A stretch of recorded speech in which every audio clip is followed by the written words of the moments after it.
જય ભારત, ભારત માતા કી જય। આજનો આ ઐતિહાસિક દિવસ જન્માષ્ટમી પછી પારણા હોય, પણ આજે અમે બરોડાવાળા પારણા ઉજવી રહ્યા છે। આ જોઈ લો મારા વડોદરાની હાલત। પૂરમાં મગરો બહાર નીકળ્યા અને લોકો હેલ્પલાઈન નો નંબર મૂકે છે મગરો પકડવાના। ઓરિજિનલ મગરો તો ખંડેરો માર્કેટમાં બેઠા છે જે મારા વડોદરાને ખાઈ ગયા। અને આ જ લોકો વડોદરાની ભૌગોલિક જે પરિસ્થિતિ હતી, ચારે બાજુ કોતરોથી ઘેરાયેલી, વડોદરાની મધ્યમાં કોતરો હતી।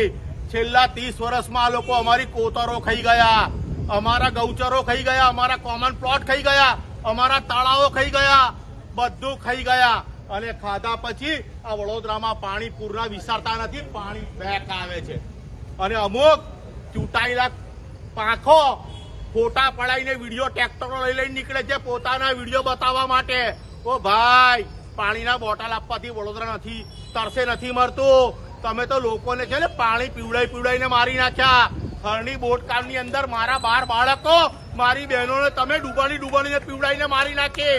બાકી હતું તો તમે બાળકોને સળગાઈને મારી નાખ્યા। અને તમે તો એટલા નિર્લજ્જ છો। ખાસ વાળી સ્મશાનની અંદર 18 કરોડ 36 લાખ રૂપિયા તમે લોકો સ્મશાનમાં પેલા લાકડામાં ભજીયા તરીને ખાઈ ગયા। એટલા બેશરમો, તમને શરમ આવી જોઈએ। અને તમે હેલ્પલાઈન નંબર મૂકો। અરે વડોદરાના શહેરીજનો બધાને હેલ્પ કરતા હતા, આજે અમારે હેલ્પની જરૂર પડી તમારા જેવા નિષ્ઠુરોના કારણે। અને આ ઇલેક્શન તમારું છેલ્લું ઇલેક્શન છે। હવે અમે મોદીજીના નામે જે તમને અમને છેતરી ગયા ને, હવે અમે છેતરાઈએ નહીં। કારણ કે 10 વર્ષમાં તમે ફક્ત મોદીજીના નામે અમને છેતર્યા છે। અને આજ વડોદરા છે, પ્રકાશ બ્રહ્મભટ્ટ કોકો એની ડિપોઝિટ જપ્ત કરી હતી, ઠાકોરભાઈ પટેલ એની ડિપોઝિટ અમે જપ્ત કરી હતી। એ વડોદરાના સંસ્કારીજનો છે। અમારા સંસ્કાર મૌન રહેવાનું છે, બંગડીઓ પહેરીને તાલી પાડવાનું નથી।